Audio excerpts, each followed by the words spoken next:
My sister-in-law, who was like a sister to me, passed away. Thank you, I whispered to her, who lay in the casket with a gentle smile. Scattered flowers, numerous letters from the attendees.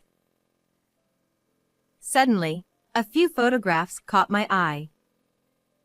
And in that moment... What? I froze. The scene before me was impossible. What was there wasn't a gesture of mourning but pure malice. Who could have done this, and for what reason? Amidst the mourners quietly weeping, I instinctively glanced around. Then, I locked eyes with someone. A person stood there, arms crossed, smirking. In that instant, something my sister-in-law once said flashed through my mind. If anything ever happens to me. Without thinking, I dashed out of the funeral hall. The story goes back a little further. I am a 33-year-old housewife living with my husband David, whom I married 5 years ago, in a rented apartment in the suburbs. We have no children. Both David and I love children and have always wanted to have them, but I have never been pregnant. Concerned, we went to a hospital for a consultation, but neither of us had any particular health issues. So, for now, we are simply waiting to conceive naturally. There are times when I feel down about it, but overall, my married life with David is quite fulfilling. Being with David, who has a calm and gentle nature, brings me peace, and taking care of the household for him is a joy for me as a housewife. On weekends, we often go shopping or take trips together. Just these things alone make me feel glad to have married David, but there is one more reason I feel this way. That reason is the presence of David's sister, Nancy. Nancy is 2 years older than I am, and we have been close since I got married, mainly because Nancy and I share the same hobby. Both of us love intricate work, especially making jewelry and embroidering small items. I spend my free time between household chores, while Nancy fits it in between her work, and we enjoy our hobby together. Nancy is more skilled at handicrafts than I am, and whenever I have questions, she kindly offers advice without a hint of annoyance. She often shares her dinner with me or gives me brand-name bags she no longer uses. She really takes good care of me. Nancy is also actively involved in volunteer work and often finds time to help others. I think of Nancy as if she were my own sister and truly admire her. Nancy, it's been a while. I brought the parts for the accessories we were going to make today. Thank you, Kathy. I'm sorry for asking you to bring them. Nancy replied apologetically as she welcomed me into her living room. I ran out of time to go buy them myself because I had to go to the hospital. Nancy has a chronic illness. Although we wouldn't notice it in her daily life, it's thanks to her regular checkups and medication. Don't worry about it, I replied, spreading the parts out on the table. The accessory we were going to make today would be particularly special for Nancy. It was something she would wear at her own wedding. A tiara adorned with pearls and beads. She had shown me the design sketch, and it was already stunning. I couldn't wait to see the real thing. Nancy currently has a fiancé, and their wedding is about 6 months away. I had been introduced to him before. He is quite handsome and also an elite graduate from a prestigious university. However, he is neither arrogant nor boastful, but rather humble and gentlemanly. I think he is a perfect match for Nancy, who is a person of such great character. As we were excitedly working together, the doorbell rang, signaling a visitor. Nancy immediately got up from her seat, Just a moment. glancing at the intercom monitor. But then she let out a displeased Oh no. and reluctantly headed toward the entrance. I continued with the work, assuming it was probably a salesman.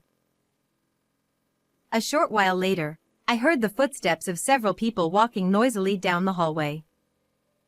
The living room door opened, and there stood my father-in-law. Oh, Kathy, isn't it? It's been quite a while. For a daughter-in-law, you sure don't show your face often. Must be nice to have such a carefree life. He sneered as soon as he saw me, frowning. Hey, Dad, what are you doing here? Don't tell me you're here to ask for money again. I'm not lending you anything anymore. And of course, neither is David. It seemed he had let himself in without permission. Nancy interjected sharply as she hurried back into the living room, clearly having followed him in. Since our marriage, David and I had only met my in-laws a few times, despite them living nearby. In reality, we were practically estranged from them. The reason was that they were greedy and extravagant, constantly pestering their children for money. That's cold, coming from family. Aren't you marrying some high-flying elite from a big corporation? Then lending me a little money wouldn't hurt, would it? Oh, I know. Hey, Kathy. He continued, his voice suddenly turning syrupy sweet. You'll lend me some money, won't you? I don't know when I'll be able to pay it back, but it's okay, right? After all, you're the daughter-in-law, so you should be filial. Well, that's... I stammered, caught off guard by his request directed at me. Before I could say anything more, Nancy stepped in. Stop it! Don't drag Kathy into this mess. Now, please, just leave already. She said firmly, grabbing her father's shoulder and forcibly pushing him back towards the entrance. The front door slammed shut with a loud bang, and Nancy immediately returned. I'm sorry for having such a troublesome parent. She apologized, looking sad and bowing her head. Nancy, there's nothing for you to apologize for. I'm not bothered at all. Come on, let's get back to our work, okay? I said cheerfully, trying to lift the mood. Finally, a smile returned to Nancy's face. Having such difficult parents brings a lot of hardship to their children. Despite this incident, Nancy's tiara was slowly coming together. We were just one step away from completing it, but that step was never to be taken. Because Nancy suddenly passed away. It was just 1 month before the wedding. I didn't fully understand the details, not being knowledgeable about medicine, but it seems a seizure, one of the symptoms of her chronic illness, had occurred, and she wasn't able to manage it. Normally, when she had a seizure, she could calm it down by taking her medication, but that time, it seemed she didn't have the medication she always carried with her. When I heard of Nancy's death, I couldn't quite feel sadness. It was all so sudden that I couldn't fully grasp the situation. Slowly, however, the reality began to sink in, and I found myself overwhelmed with grief, unable to hold back my tears. But I couldn't just remain sad. We had to prepare for the funeral. David, being her younger brother, was set to be the chief mourner.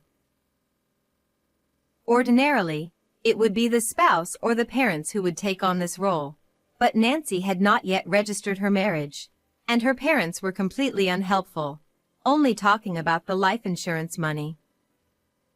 I couldn't help but question their sanity, considering how they could only discuss money when their own daughter had just passed away.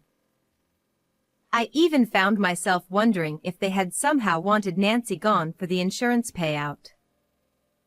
That's how appalling their behavior was. Despite some trouble, many people who had admired Nancy during her lifetime attended the funeral. Nancy had been loved by so many. Thinking of this made my heart ache, and I almost started crying again. I held back my tears, pressing my fingers to my eyes. I knew that constantly mourning would not bring Nancy peace. As I was thinking that, Kevin, Nancy's fiancé, who had red eyes from crying, approached me. Kathy, it's been a while. I never thought we would end up having a funeral instead of a wedding. He said, his voice filled with exhaustion and pain. I'm truly sorry for your loss. I know it's difficult, but please try not to let it get to you too much. At least make sure to eat and sleep properly. Kevin responded in a barely audible voice. Yes. And then collapsed into a nearby chair. Try not to let it get to you too much. I realized I wasn't one to talk. To find closure, I decided to open the coffin one last time and say a final goodbye to Nancy. I felt certain that Nancy would want me to do so. Nancy, lying in the coffin, looked as if she were simply sleeping. Nancy, thank you for everything. I whispered and was about to close the coffin when I noticed something placed next to her face. A photo? We had placed a few mementos in the coffin so Nancy could take them with her to heaven, but I didn't remember placing any photos. Curious, I discreetly picked it up. The moment I saw the photographs, I gasped in shock, letting out a small cry. Quickly, I covered my mouth. The pictures showed Kevin entering a hotel with a woman I didn't recognize. My mind raced with questions. Who put these here? Why? Were these photos even real? With these doubts swirling in my mind, I cautiously glanced at Kevin. Noticing my gaze, Kevin flashed a brief smirk. The expression, so out of character from his earlier grief-stricken demeanor, was chilling. His eyes were fixed on the photos in my hand. Seeing his expression, I realized that Kevin had placed these photos in the coffin. He must have intended to burn them along with Nancy's body, to destroy the evidence. Or perhaps it was to torment Nancy, or whoever found them. What is this? What are you trying to do? I demanded, moving toward Kevin, unable to contain myself. Kevin chuckled softly. You found them, huh? What can I say? It's exactly what it looks like. That woman, she claimed to have a quiet hobby like handicrafts, but she wasn't quiet at all. She even dared to defy me, an elite with a good face. Of course, I decided to go for a kind, younger, and more obedient girl.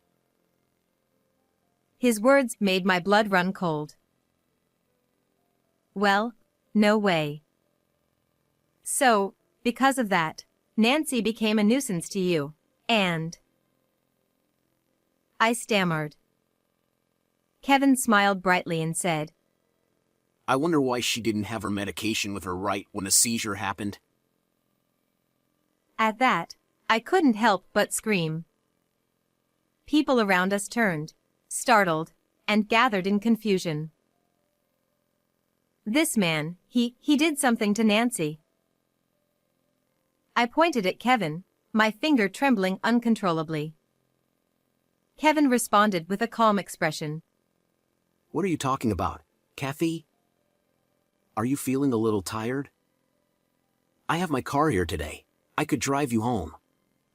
he offered nonchalantly, grabbing my arm. I instinctively shook off his hand and dashed out of the funeral hall. I could hear Kevin calling after me, but I ignored him and kept running. I was scared of him, but there was another reason I ran. I remembered something Nancy had said to me before she died. If anything happens to me, check under the closet. At the time, I thought it was just a joke, but now I realized it was an urgent message from Nancy. Nancy's house wasn't far away. I grabbed my heels in my left hand to make it easier to run and dialed my phone with the other. I called the police. I couldn't let someone like him roam free. He needed to face the proper consequences. The police didn't sound particularly concerned, but they agreed to head to the funeral hall. I had to hurry too. I ran with all my might and finally reached Nancy's house. There was no need to worry about the key. I already had a spare one. I opened the front door and headed straight for the bedroom where the closet was. The closet was immediately to the right as I entered the room. I crouched down on the wooden floor, peering underneath the closet. There was something white there. I reached in and pulled it out. An envelope. I quickly opened it, and inside were extra copies of the photos I had seen earlier and a voice recorder. It was solid evidence of Kevin's affair. Clutching these items, I sprinted back toward the funeral hall. On the way, I decided to play the voice recorder to check its contents. This is. By the time I arrived at the funeral hall, the police were already there, with a police car parked in the lot. As I entered, everyone's eyes turned toward me. Kevin was speaking with the police near Nancy's casket. As I said, it's a misunderstanding. I didn't do anything. She passed away due to her illness. Maybe the call was just a prank or an attempt to harass me. There isn't any proof, after all. If you're going to make such accusations, then bring some evidence. The police, appearing to believe Kevin's words, replied, Well, we only came because there was a call. That's all. And with a reluctant smile, they seemed ready to leave. Wait. I have the evidence right here. I shouted, stepping onto a nearby chair and pressing the play button on the voice recorder I had brought. How could you cheat on me? The wedding is so soon, and you betray me like this. Shut up! It's because you're not cute enough. It's not my fault. I have proof of your affair. Should I send these photos to your company? If you end it with her now, I'll forgive you. Please, come back to me. If you do that, you know what will happen, right? You won't live to see another day. Nancy and Kevin's voices reverberated throughout the funeral hall. The rawness of the conversation left everyone stunned and utterly silent. David was the first to break the silence. You! How could you do that to my sister? This prompted the attendees to start shouting, one after another, hurling insults at Kevin. He stammered. What? It's her fault. It's not my fault. She didn't listen to me. A commotion was on the verge of breaking out when one of the police officers, who had been watching from the sidelines, blew his whistle. The sharp sound cut through the air, and the crowd settled slightly. The officer, seeing the moment, then spoke. Could you come with us to the station for further questioning? His tone had shifted from reluctant to commanding, and he now glared at Kevin with intensity. The attendees, following his lead, all turned their glares toward Kevin as well. Realizing he couldn't escape, Kevin muttered in frustration, Damn it! his shoulders slumping in defeat. Sometime later, Kevin was arrested. Even after being taken into custody, Kevin stubbornly refused to admit his guilt, but in the end, he couldn't escape the police's relentless questioning. As I was informed by the officers, when Nancy had her seizure, it was because Kevin, who was with her, snatched her medication and threw it away. How could someone do something so cruel? I don't want to think of him as a human being. I wish he would stay behind bars forever, but he'll probably be out in a few years. To protect me from any possible retaliation once Kevin is released, David decided to request a transfer, and we moved far away. This incident also led us to completely sever ties with his awful parents, who cared only about money, even after their own daughter died. I don't think we'll ever see them again. At first, moving to a new place where I knew no one was challenging, but now I've made new friends who share my love for crafts, and I'm enjoying my new life. And there was another piece of good news. I found out that a new life is growing inside me. We don't know the gender yet, but the name is already decided. Whether it's a boy or a girl, we'll name them Tracy, a name similar to Nancy's, whom I admire so much. I'm sure Nancy must have felt deep regret to be betrayed by the one she loved and have her life end halfway through. So I have resolved to live my life fully, for both of us. That is my vow. How did you like this story? Don't forget to subscribe to the channel. See you in the next video.